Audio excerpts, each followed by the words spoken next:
اگر قبر کا عذاب نہ ہو تو ان سوالات کا پھر کیا مطلب ہے کہ قبر میں جب بندہ جاتا ہے فرشتے آ کے سوال کرتے ہیں کہ من ربک، تیرا رب کون ہے، ما دینک، تیرا دین کیا ہے، ما کنت تقول فی حق ھذا الرجل، جو سامنے شخصیت موجود ہے اس کے بارے میں تمہارا کیا نظریہ ہے، کیا عقیدہ ہے۔ سوالات کے جوابات دیے یا نہ دیے، صحیح دیے یا غلط دیے، اگر کچھ ہونا ہی نہیں، کوئی بات معاملہ ہی نہیں ہے،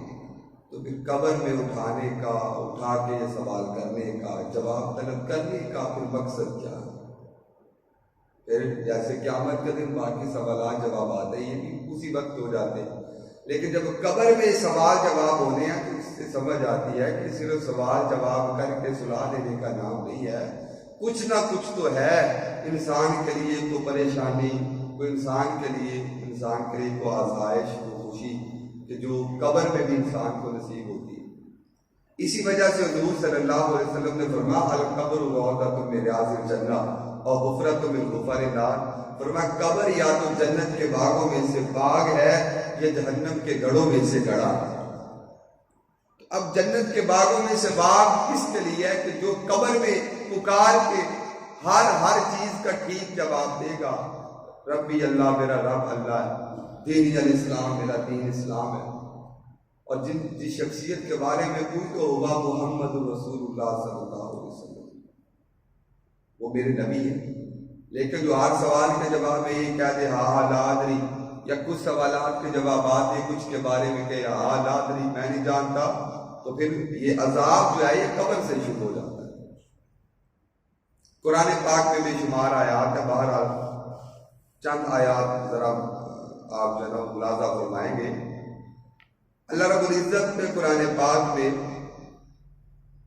ارشاد فرمایا سنعذبہم مرتین، جو منافق تھے نا، حضور کے ساتھ منافقت کرنے والے، ان کے بارے میں فرمایا ہم نے ان کو 2 مرتبہ عذاب دیا، سنعذبہم، ان کو عذاب دیں گے 2 مرتبہ،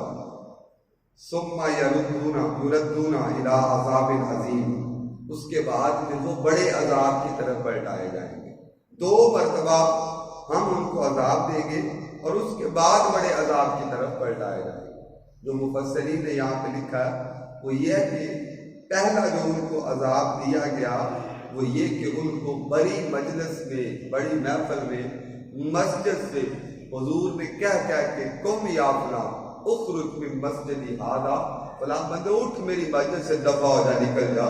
یہ حضور کا ان کو چون کے مسجد سے نکال دینا، یہ رسوائی جو تھی اس کو عذاب سے تعبیر کیا گیا۔ یہ ایک عذاب یہ ہے کہ جو ان کو دھکے دے دے کے مسجد سے نکال دیا گیا۔ منافقوں کا ہمارے ہاں کوئی جناب کسی قسم کا کوئی سمجھوتا ان کے ساتھ نہیں ہے۔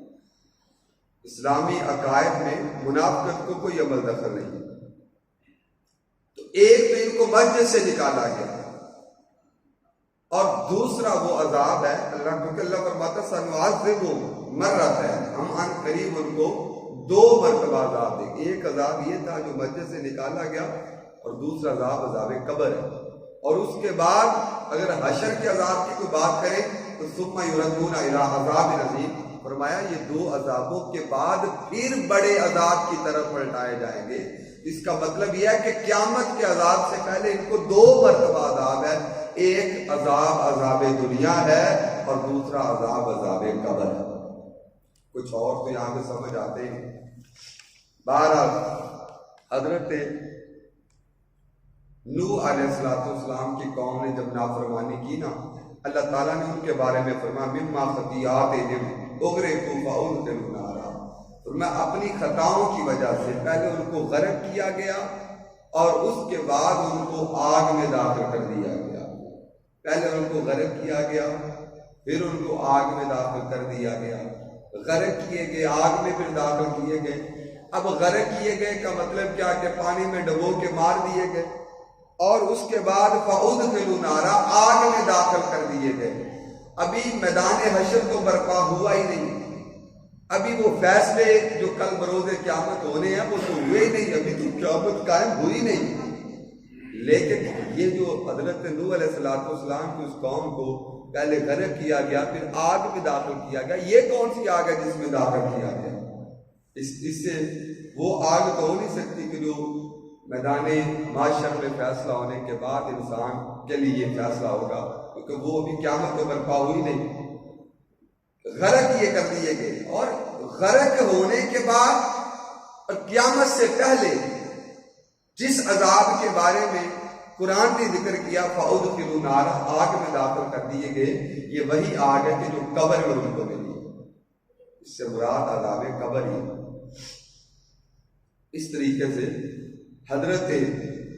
موسیٰ علیہ السلام کے پیچھے جب فرعونی چلے تھے اور ان کو دریائے کلزم میں غرق کر دیا گیا تھا، اللہ رب العزت نے قرآن پاک میں وعدے فرمایا فَوَقَاهُ اللَّهُ سَيِّئَاتِ مَا مَكَرُوا، اللہ تعالیٰ نے جو فرعونیوں کے فریب تھے نا، ان فریبوں سے حضرت موسیٰ علیہ السلام کو بچا لیا۔ وَحَاقَ بِآلِ فِرْعَوْنَ سُوءُ الْعَذَابِ، اور آل فرعون کو اللہ رب العزت نا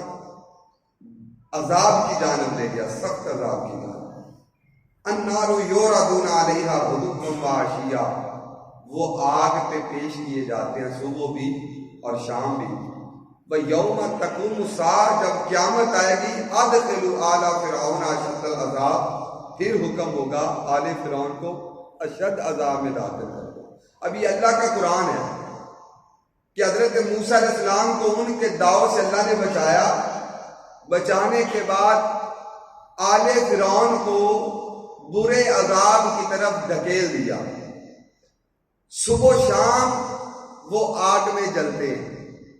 آگے واضح اللہ فرما رہا ہے یوم تقوم الساعہ، جب قیامت آئے گی اس کے بعد حکم ہوگا ادخلوا آل فرعون اشد العذاب، اب ان کو بڑے عذاب میں داخل کر دو۔ تو جب بڑے عذاب تو قیامت آئے گی پھر حکم ہوگا، اس سے پہلے جو قرآن کہہ رہا ہے النار یعرضون علیہا غدوا وعشیا، صبح شام وہ آگ میں پیش کیے جاتے ہیں۔ یہ کون سی آگ ہے جو دریائے کلثم میں غرق ہونے کے بعد اور قیامت سے پہلے جس آگ میں ان کو داخل کیا گیا، یہ آگ کون سی ہے؟ اس سے صرف عذاب قبر ہی سمجھ آتا ہے اور اس کے علاوہ اور کوئی نہیں۔ بہرحال قرآن پاک کی 3 آیتیں ہو گئی۔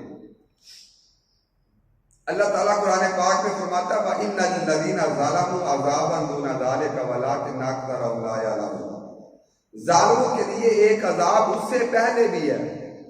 قیامت والے عذاب سے پہلے بھی۔ إِنَّ لِلَّذِينَ ظَلَمُوا عَذَابًا دُونَ ذَلِكَ، فرمایا اس قیامت کے عذاب سے پہلے بھی ان کے لیے عذاب ہے، لیکن وَلَٰكِنَّ أَكْثَرَهُمْ لَا يَعْلَمُونَ، اکثر لوگ اس کو جانتے ہی نہیں ہیں۔ میرے نبی کے صحابی تھے حضرت قتادہ رضی اللہ تعالیٰ عنہ، فرمایا کرتے تھے قرآن پاک میں اللہ تعالیٰ نے عذاب قبر کا ذکر کیا، جب ان سے پوچھا جاتا تھا نا کہاں ذکر کیا، وہ یہی آیت پڑھ کے بتاتے تھے وَإِنَّ لِلَّذِينَ ظَلَمُوا عَذَابًا دُونَ ذَلِكَ۔ تو یہ قرآن پاک کی آیت بھی واضح طور پہ ہمیں بتا رہی ہے کہ عذاب قبر برحق ہے۔ یہ سورۃ طور ہے۔ 4 آیتیں ہو گئی، 5 کا آخری آیت ذکر کرتا ہوں، ویسے تو ہے کافی ساری۔ اللہ رب العزت نے فرمایا وَمَنْ أَعْرَضَ عَنْ ذِكْرِي فَإِنَّ لَهُ مَعِيشَةً ضَنْكًا، جس نے میرے ذکر سے منہ پھیر لیا نا تو اس کے لیے گزران تنگی کی ہے۔ اب یہاں پر معیشتاً ضنکا سے مراد کیا ہے؟ قرآن پاک کی اس آیت کی تفسیر میں مختلف مفسرین نے مختلف باتیں کی، لیکن یاد رکھنا قرآن کی سب سے بہترین تفسیر وہ ہوتی ہے یا قرآن کی تفسیر قرآن کرے یا اس کے بعد پھر قرآن پاک کی وہ تفسیر سب سے بہتر ہے جو قرآن کی تفسیر حضور کا فرمان کرے۔ میرے نبی خود بتائیں کہ قرآن پاک کی تفسیر کیا ہے، آپ کا میرا بتانا اور اللہ کے حبیب کا بتانا اور حضور سے پوچھا گیا معیشت ضنکا کے بارے میں، میرے نبی نے فرمایا تدرون مال معیشت الضنک، ابن جریر میں روح المعانی میں موجود ہے۔ حضور نے فرمایا پیارے صحابہ کیا جانتے ہو معیشت ضنکا سے مراد کیا؟ قالوا اللہ ورسولہ عالم، تو حضور کے صحابہ عرض کرنے لگے اللہ کا رسول زیادہ بہتر جانتا ہے، وہ زیادہ بہتر جانتے ہیں اس کا مطلب کیا؟ کالا عذاب الکافر فی قبرہ، حضور صلی اللہ علیہ وسلم نے ارشاد فرمایا یہ معیشت ضنکا سے مراد ہے جو کافر کو قبر میں عذاب ہوگا، کافر کو قبر میں عذاب ہوگا۔ تو یہ میرے نبی نے عذاب قبر کا واضح ذکر فرمایا۔ تو قرآن پاک کی آیات میں بھی اور حضور کے فرمان میں بھی واضح ہمیں دلائل ملتے ہیں جن سے سمجھ آتی ہے کہ عذاب قبر برحق ہے۔ یاد رکھیں، آپ کسی رستے پہ جا رہے ہیں، رستہ بالکل صاف ہے، یا رستے میں کچھ ہے، چور ہیں، ڈاکو ہیں، یا ویسے رستہ ٹوٹا ہوا ہے، یا رستے میں کسی قسم کی کوئی مشکلات ہیں۔ اب دیکھو، اگر میں آپ سے کہہ دیتا ہوں نا کہ سنبھل کے جانا، رستہ خطرناک ہے، تو آپ اس رستے کے لیے تیاری کر کے نکلو گے گھر سے کہ میں نے اس جو مشکل ہے نا اس سے نکلنا ہے، آپ تیاری کر کے گھر سے نکلو گے۔ اچھا، اب آپ نے تو تیاری اپنی کر لی، اب جب رستے میں آپ جا رہے ہیں، بعد میں پتہ چلا رستے میں تو کوئی مسئلہ ہی نہیں ہے، جو آپ نے تیاری کی تھی اس کا کوئی آپ کو نقصان ہوا، رستہ خطرناک آپ کو بتایا گیا تھا لیکن رستہ ٹھیک تھا، لیکن آپ نے تیاری کر لی اس کے خطرے کے لیے کہ خطرے کو میں نے کسی طریقے سے ٹالا، تیاری کر کے گھر سے نکلے، بعد میں پتہ چلا رستہ تو صاف ہے، کوئی خطرہ نہیں ہے، جو آپ نے تیاری کی تھی اس کا آپ کو کوئی نقصان نہیں ہوا۔ لیکن اگر رستہ خطرناک ہو اور میں آپ سے کہوں نہیں رستہ بالکل صاف ہے، آپ جب گھر سے نکلے رستے میں جا کے پتہ چلے رستہ خطرناک ہے، یا کوئی چور کھڑے یا کوئی ڈکیٹ کھڑے یا کوئی اس طرح کا کوئی بھی معاملہ ہے، تو پھر مشکلات کا آپ کو سامنا کرنا پڑے، مشکلات کا سامنا۔ جو لوگ کہتے ہیں نا یہ عذاب قبر والی دلیلیں پکی نہیں ہیں، تو ان سے کم از کم یوں ضرور کہیں، اپنے نظریے کو یوں ضرور بنائیں کہ بھائی ہم اگر تیاری کر لیں گے تو وہ تیاری جو ہماری کی ہوئی ہے وہ قبر میں نہ صحیح حشر میں کام آئے گی، کہیں نہ کہیں تو کام آئے گی، لیکن اگر ہم نے تیاری نہ کی اور قبر میں جا کے ہمیں مشکلات کا سامنا کرنا پڑا تو پھر اس وقت ہمارا بحران حال کا ہوگا۔ تو لہذا عقل مندی یہی ہے کہ عذاب قبر کو حق پہ سمجھتے ہوئے، یعنی اس کو سچ سمجھتے ہوئے،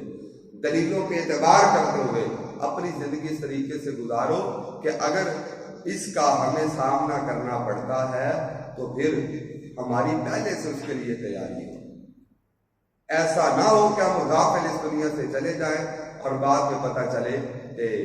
یہ معاملہ ہے، تو اب بچتا ہے کیا ہوگا جب چڑیاں چوگیں کہ اللہ حضرت عظیم برکت فرماتے آج لے ان کی پناہ، آج مدد مانگ ان سے، کل نہ مانے گے قیامت میں کر مان گیا۔ دنیا میں تیاری